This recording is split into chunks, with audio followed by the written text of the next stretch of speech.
Fala galera do GV, tudo bem com vocês?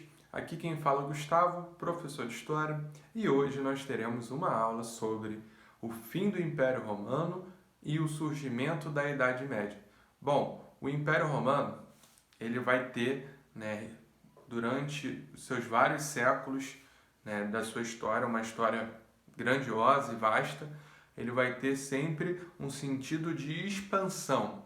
E essa expansão ela vai se dar até por volta do século II depois de Cristo, certo?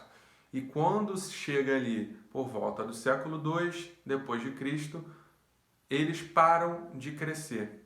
E para sustentar esse território, grandioso que é só vocês acompanharem no mapa do livro de vocês, é muito difícil de você manter ele sem ter, oficiais, militares, soldados defendendo as suas fronteiras. Só que para pagar os militares para trabalhar na defesa dessas fronteiras, era necessário, dentro da lógica do Império Romano, saquear outras áreas e através do saque eram distribuídas riquezas para os próprios militares. E ainda por cima, de quebra, ao saquear um determinado local, a civilização, o povo ou a nação derrotada, muitas das pessoas seriam utilizadas como escravos para as atividades agrícolas do Império Romano. Então, as atividades agrícolas que sustentavam a alimentação das cidades era através do trabalho escravo. E o pagamento dos militares romanos era feito através do saque. Então, quando o Império Romano para de crescer, existe aí um problema muito grande para conseguir administrar o Império Romano. Dentro disso, vão ser feitas algumas jogadas aí para manter o Império Romano forte. Dentre elas, a oficialização do cristianismo, e através da oficialização do cristianismo como religião oficial do Império Romano, nós vamos ter o surgimento da Igreja Católica, que vai dar uma sobrevida ali para o Império Romano. Contudo, a Igreja Católica ela vai ser um ponto bastante importante também no período que vem na sequência do final do Império Romano, que é a Idade Média. Além da criação da Igreja Católica, nós temos também a divisão do Império Romano em duas partes. O Império Romano Ocidental, que pega aquela região ali da Alemanha, França, a própria Itália, Portugal, e nós temos a divisão do Império Oriental, que pegaria toda a região ali dos Balcanes e partes do Oriente Médio. Bom, dentro disso, o Império Romano Oriental ele vai conseguir se sustentar quase um milênio depois do fim do Império Romano Ocidental. E enquanto isso, o Império Romano Ocidental, mesmo durante essa divisão, mesmo com a diminuição da administração para o imperador do lado ocidental, ainda assim o Império Romano Ocidental ele vai passar por diversas dificuldades, por diversos problemas. Mas fato é, essa divisão do Império Romano, feita pelos imperadores Constantino, Justiniano, ela vai dar ali uma segurada ainda, uma sobrevida para o Império Romano. Mas ainda assim era muito difícil sustentar o Império. No caso, a parte oriental conseguiu ter sucesso e a parte ocidental não conseguiu ter sucesso. Mas por quê? Não só pela questão dele não conseguir crescer, mas também por ele não conseguir se defender, já que os militares não estavam tendo mais aquela abundância de pagamentos, tudo certinho através dos saques. Então, o Império Romano Ocidental acabou, melhor dizendo, passando por diversas invasões essas que vinham dos povos germânicos, que eles chamavam também de povos bárbaros, devido ao simples fato desses germânicos não terem a mesma cultura do que os romanos. Bom, dentro disso, os germânicos eles passaram a invadir o próprio Império Romano Ocidental, pois eles vinham sendo ameaçados por um outro povo, uma outra civilização, um povo bastante guerreiro que vinha da região central da Ásia, os chamados hunos, que tentaram atacar o Império Romano Oriental, não conseguiram e começaram a subir, né, pela parte norte da Europa. Com isso, os povos germânicos, né, da região do que hoje seria, né, Noruega, Suécia e parte da própria Alemanha, eles começaram a descer para a região do Império Romano Ocidental. Com isso, alguns desses povos atacaram o Império Romano Ocidental, enquanto outros foram utilizados pelo próprio Império para conseguir, né, se defender dos ataques de outros povos. Então, os povos germânicos, uma parte deles vão ser utilizados como uma forma de defesa contra outros povos que vinham de cima, e os outros povos germânicos também acabavam entrando no Império Romano através dos saques. Então, cada vez mais vão ocorrer saques nas cidades romanas, e esses saques nas cidades romanas vão levar a um sentimento de insegurança nas cidades. E esse sentimento de insegurança nas cidades vai levar ao esvaziamento dessas cidades, já que a população já vinha tendo dificuldades também para conseguir ter acesso a alimentos. É só a gente lembrar. No início dessa explicação eu citei que, como o Império Romano parou de crescer, ele parou de ter escravos. Com a diminuição de escravos, menos pessoas plantando. Menos pessoas plantando, menos alimentos chegando nas cidades romanas. Com menos alimentos nas cidades, o que as pessoas vão fazer? Bom, eu estou aqui passando por um risco de morrer a qualquer momento. E ainda por cima, se eu não morrer por violência, eu morro de fome. Então o que eles vão pensar?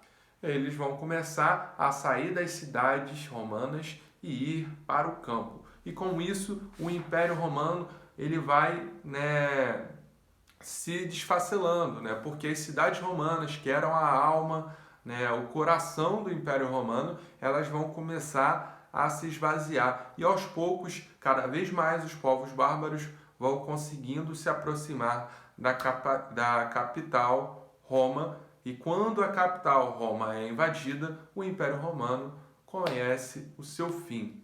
O fato é que esse processo de esvaziamento das cidades, ele vai se dar pelo que nós chamamos de ruralização da Europa. Com a ruralização da Europa, o comércio ele entra em baixa, já que a área central do comércio eram as cidades vazias, menos trocas comerciais. E com isso, as pessoas vão começar a fazer, né, contratos, fazer tratos através da lealdade pautada no uso da terra, certo? Com isso, o comércio ele vai diminuir bastante, né, na Europa, nessa época do século V, mais ou menos, século VI. E com isso também vai diminuir o número de moedas circulando durante a Idade Média. Então as coisas vão ser muito mais pautadas na troca direta. Se eu tenho trigo, eu troco por arroz e por aí vai, certo? Só que para você conseguir produzir algo, você necessitava de terra, como eu já tinha falado. E durante a Idade Média, os dois elementos que vão centralizar a força e o poder na Idade Média vão ser a terra, o direito de usar a terra, e a religião. No caso, a Igreja Católica, ela ganha muita força durante a Idade Média, porque ela passa a ser a detectora da verdade, controlando as mentes e os corações das pessoas. Dentro disso, nós temos justamente o quê? Nós temos o Império Merovingio e o Império Carolíngio, na atual França e na atual Alemanha, tomando conta, sendo os herdeiros do Império Romano Ocidental. Só que para manter ali as suas forças unificadas, o grande imperador, né, que, né, de certa forma inaugurou o Império Carolíngio, o Carlos Magno, ele vai utilizar um mecanismo que ele basicamente era troca de títulos de terras por lealdade. Então, para ele conseguir o domínio sobre outras áreas, ele dava um título para uma pessoa e essa pessoa teria o direito de usar aquela terra. Essa mesma pessoa que ele deu o título de uso da terra, ela poderia fazer o mesmo com pessoas que não tivessem terras, dividindo em lotes menores. Por aí vai, certo? Quando, né, os filhos do Carlos Magno não conseguem sustentar o Império Carolíngio,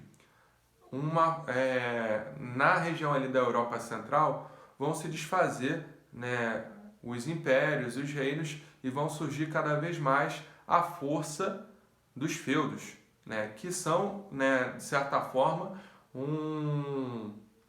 uma consequência daquela política do próprio Carlos Magno. Dentro disso, né, no sistema feudalista, no sistema econômico que é o feudalismo, as trocas se davam através do uso da terra. No caso, o senhor feudal, que ficava no manso senhorial, ele dividia uma parte das suas terras, no caso do feudo, para os camponeses. Esses camponeses, para eles poderem utilizar as terras dentro do feudo, eles teriam que dar uma parte da sua produção, ou seja, tudo que ele produzia dentro do seu lotezinho de terra, uma porcentagem era repassada para o senhor feudal e ainda por cima ele teria que pagar taxas pelo uso das terras comunais, né? E essas terras comunais eram os locais que tinham as ferramentas, como por exemplo os moinhos, e ainda teria que separar um tempo da sua semana, no caso o camponês teria que separar um tempo da sua semana para trabalhar nas terras do senhor feudal, no manso senhorial. E por fim, para defender o feudo e para defender os interesses do próprio senhor feudal, né, existiam as relações de suzerania e vassalagem, ou seja, pessoas, né, de uma linhagem mais nobre, elas poderiam receber lotes de terras maiores e se tornariam assim vassalos do senhor feudal. Esses vassalos, eles deveriam participar da questão de batalhas, por exemplo. Eles se tornariam os cavaleiros do senhor feudal, ou seja, se houvesse uma batalha desse feudo contra outro feudo, o que acontecia? Os vassalos eram os cavaleiros desse senhor feudal nessa batalha contra esse outro feudo. Se precisasse prender um camponês que se rebelou, o vassalo ia lá em nome do rei e, né, prendia o camponês, executava a pena sobre o camponês. E por aí vai. Então, o feudalismo é um sistema de troca de lealdade e terra, certo? E, como eu já falei para vocês, além das terras, nós temos a religião, a Igreja Católica, se tornando uma força imponente durante o período da Idade Média. Essa mesma Idade Média, vocês vão ver que na próxima aula, ela é dividida entre Alta Idade Média e Baixa Idade Média. E a instituição mais forte, né, a Igreja Católica, ela vai ser trabalhada na próxima aula para que vocês possam entender melhor como que funcionavam, né, esses mecanismos de dominação da Igreja. Espero que vocês tenham entendido. Acompanhem o roteiro de estudos, acompanhem as aulas e até a próxima.